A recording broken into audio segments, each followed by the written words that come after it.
ishqdan mast oson bo'lmas. Majnunlar ham ketdilar o'lib, baxt ulardan kelsa dag'al, sevgimizdan shorishlar qoldi. Chin muhabbat so'flikdan qonib, ishda ajib hislardan soldi. Jabru jafa kelsa dag'al, sevgimizdan shorishlar qoldi. Men ishqan mast edim, mast qildilar.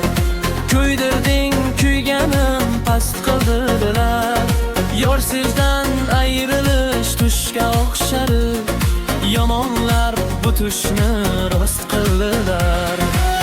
Ko'nglim hech qonmadi, to'ndir olmadim. Ko'nglim hech to'lmadi, to'ldir olmadim. O'ngladi bu ishqim, maddadir olmadim. Men seni çok sevardim. Ko'nglim hech qonmadi, ko'ndir olmadim. Ko'nglim hech to'lmadi, to'ldir olmadim.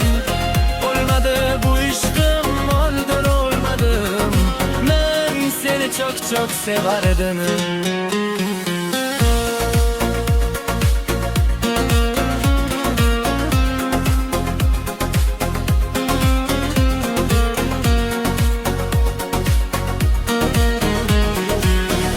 Sevgimizni doston qilgan, muhabbatda tengsiz bo'lgan, ikkimizni mashhur qilgan. Bu she'rlar kimlar bo'ldi?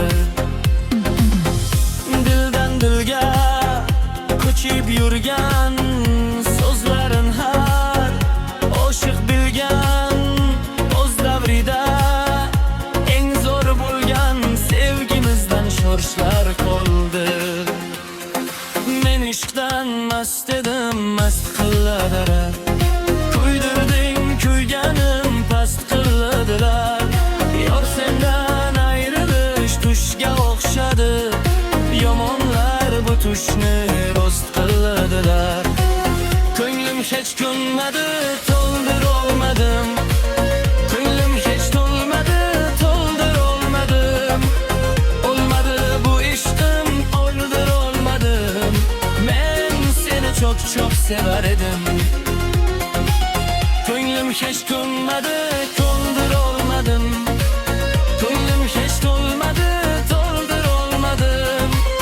Olmadi bu ishqim, oldir olmadim. Men seni çok sevar edim.